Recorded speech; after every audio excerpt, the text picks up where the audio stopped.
The Book of Zechariah. In the 8th month, in the 2nd year of Darius, the word of the Lord came to Zechariah the son of Berechiah, the son of Iddo, the prophet, saying, The Lord was very displeased with your fathers. Therefore tell them, Thus says the Lord of hosts, Return to me, says the Lord of hosts, and I will return to you, says the Lord of hosts. Don't be like your fathers, to whom the former prophets proclaim, saying, Thus says the Lord of hosts, Return now from your evil ways and from your evil doings.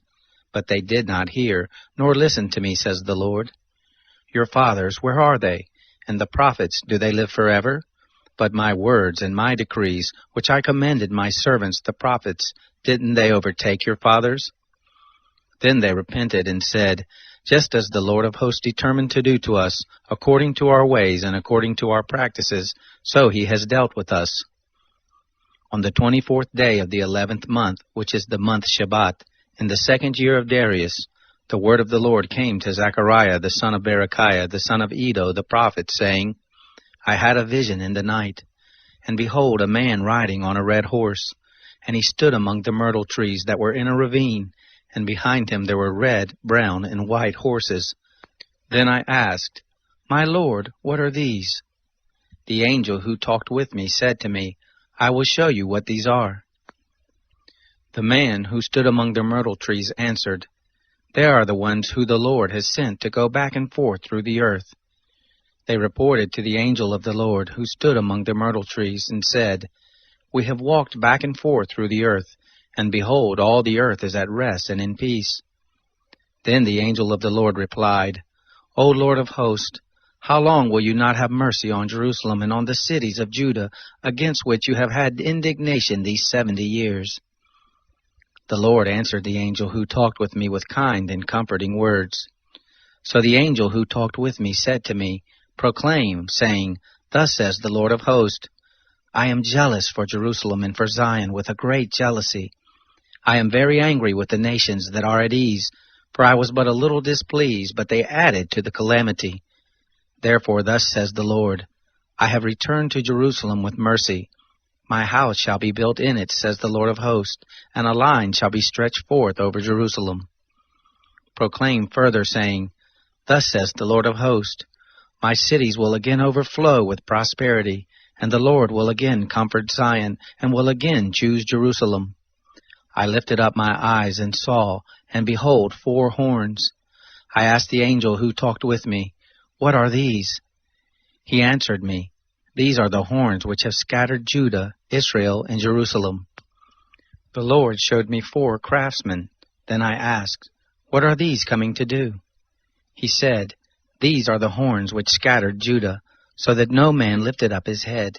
But these have come to terrify them, to cast down the horns of the nations, which lifted up their horn against the land of Judah to scatter it.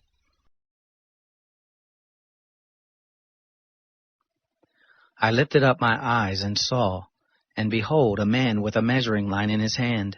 Then I asked, Where are you going? He said to me, To measure Jerusalem, to see what is its breadth and what is its length.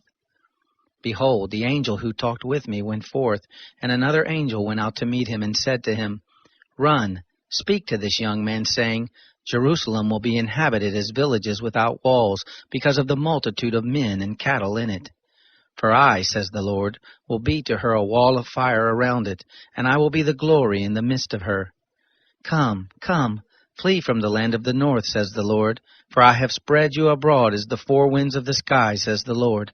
Come, Zion, escape you who dwell with the daughter of Babylon, for thus says the Lord of hosts, For honor he has sent me to the nations which plundered you, for he who touches you touches the apple of his eye.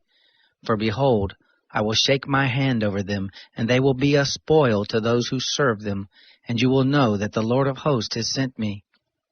Sing and rejoice, daughter of Zion, for behold, I come, and I will dwell in the midst of you, says the Lord. Many nations shall join themselves to the Lord in that day, and shall be my people, and I will dwell in the midst of you, and you shall know that the Lord of hosts has sent me to you. The Lord will inherit Judah as his portion in the Holy Land, and will again choose Jerusalem. Be silent, all flesh, before the Lord, for he has roused himself from his holy habitation. He showed me Joshua the high priest standing before the angel of the Lord, and Satan standing at his right hand to be his adversary. The Lord said to Satan, "The Lord rebuke you, Satan. Yes, the Lord who has chosen Jerusalem rebuke you. Isn't this a burning stick plucked out of the fire?" Now Joshua was clothed with filthy garments, and was standing before the angel. He answered and spoke to those who stood before him, saying, "Take the filthy garments off of him." To him he said, "Behold, I have caused your iniquity to pass from you, and I will clothe you with rich clothing." I said, "Let them set a clean turban on his head." So they set a clean turban on his head, and clothed him, and the angel of the Lord was standing by.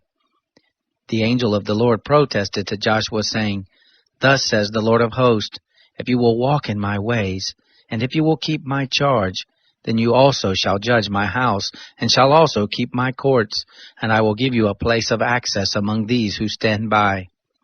Hear now, Joshua the high priest, you and your fellows who sit before you, for they are men who are a sign.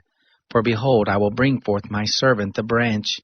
For behold, the stone that I have set before Joshua, on one stone are 7 eyes. Behold, I will engrave the engraving of it, says the Lord of hosts, and I will remove the iniquity of that land in one day. In that day, says the Lord of hosts, you will invite every man his neighbor under the vine and under the fig tree.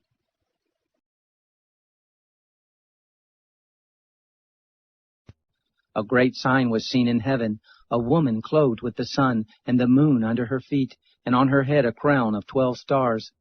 She was with child. She cried out, laboring and in pain, giving birth. Another sign was seen in heaven. Behold, a great red dragon, having 7 heads and 10 horns, and on his head 7 crowns. His tail drew 1/3 of the stars of the sky, and threw them to the earth. The dragon stood before the woman who was about to give birth, so that when she gave birth he might devour her child. She gave birth to a son, a male child, who is to rule all the nations with a rod of iron. Her child was caught up to God and to his throne. The woman fled into the wilderness, where she had a place prepared by God, that there they may nourish her 1,260 days. There was war in the sky. Michael and his angels made war on the dragon. The dragon and his angels made war. They didn't prevail. Neither was a place found for him any more in heaven. The great dragon was thrown down, the old serpent, he who is called the devil and Satan, the deceiver of the whole world. He was thrown down to the earth, and his angels were thrown down with him. I heard a loud voice in heaven saying, "Now is come the salvation, the power, and the kingdom of our God, and the authority of his Christ. For the accuser of our brothers has been thrown down, who accuses them before our God day and night. They overcame him because of the Lamb's blood, and because of the word of their testimony. They didn't love their life even to death. Therefore rejoice, heavens, and you who dwell in them. Woe to the earth and to the sea, because the devil has gone down to you, having great wrath, knowing that he has but a short time." When the dragon saw that he was thrown down to the earth, he persecuted the woman who gave birth to the male child. 2 wings of the great eagle were given to the woman, that she might fly into the wilderness to her place, so that she might be nourished for a time, and times, and half a time, from the face of the serpent. The serpent spewed water out of his mouth after the woman like a river, that he might cause her to be carried away by the stream. The earth helped the woman, and the earth opened its mouth and swallowed up the river which the dragon spewed out of his mouth. The dragon grew angry with the woman, and went away to make war with the rest of her seed, who keep God's commandments and hold Jesus' testimony. Then I stood on the sand of the sea. I saw a beast coming up out of the sea, having 10 horns and 7 heads. On his horns were 10 crowns, and on his heads blasphemous names. The beast which I saw was like a leopard, and his feet were like those of a bear, and his mouth like the mouth of a lion. The dragon gave him his power, his throne, and great authority. One of his heads looked like it had been wounded fatally. His fatal wound was healed, and the whole earth marveled at the beast. They worshipped the dragon, because he gave his authority to the beast, and they worshipped the beast, saying, "Who is like the beast? Who is able to make war with him?" A mouth speaking great things and blasphemy was given to him. Authority to make war for 42 months was given to him. He opened his mouth for blasphemy against God, to blaspheme his name and his dwelling, those who dwell in heaven. It was given to him to make war with the saints and to overcome them. Authority over every tribe, people, language, and nation was given to him. All who dwell on the earth will worship him, everyone whose name has not been written from the foundation of the world in the book of life of the Lamb who has been killed. If anyone has an ear, let him hear. If anyone has captivity, he goes away. If anyone is with the sword, he must be killed. Here is the endurance and the faith of the saints. I saw another beast coming up out of the earth. He had 2 horns like a lamb, and he spoke like a dragon. He exercises all the authority of the first beast in his presence. He makes the earth and those who dwell in it to worship the first beast, whose fatal wound was healed. He performs great signs, even making fire come down out of the sky on the earth in the sight of men. He deceives my own people who dwell on the earth because of the signs which it is given to him to do in front of the beast, saying to those who dwell on the earth that they should make an image to the beast who had the sword wound and lived. It was given to him to give breath to it, to the image of the beast, that the image of the beast should both speak and cause as many as wouldn't worship the image of the beast to be killed. He causes all, the small and the great, the rich and the poor, and the free and the slave, so that they should give them marks on their right hand or on their forehead, and that no one would be able to buy or to sell unless he had that mark, the name of the beast or the number of his name. Here is wisdom. He who has understanding, let him calculate the number of the beast, for it is the number of a man. His number is 666.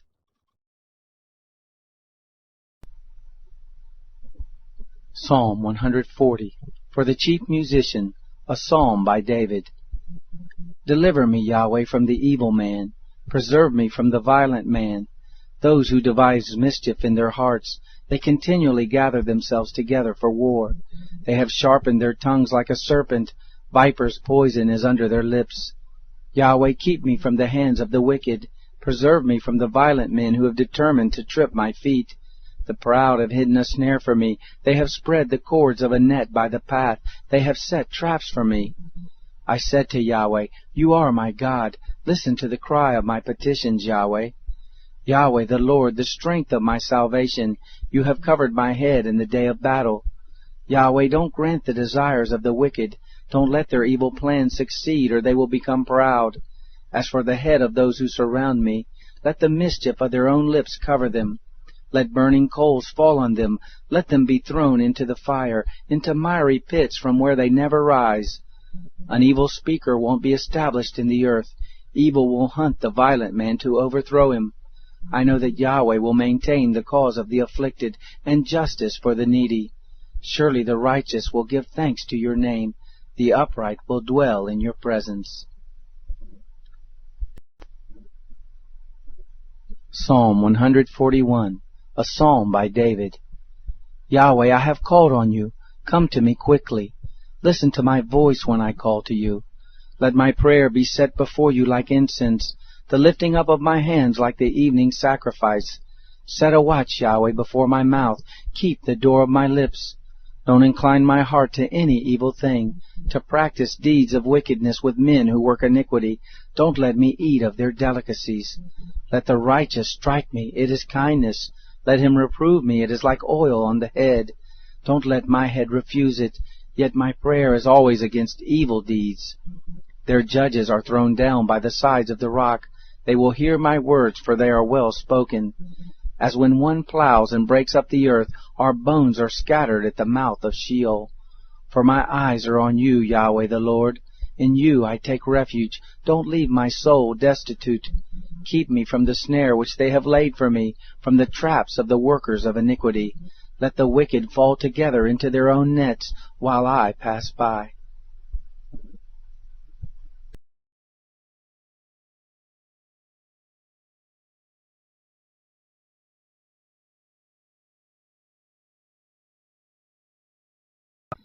The eye that mocks at his father, and scorns obedience to his mother, the ravens of the valley shall pick it out. The young eagle shall eat it. There are 3 things which are too amazing for me, 4 which I don't understand. The way of an eagle in the air, the way of a serpent on a rock, the way of a ship in the midst of the sea, and the way of a man with a maiden. So is the way of an adulterous woman. She eats and wipes her mouth, and says, I have done nothing wrong.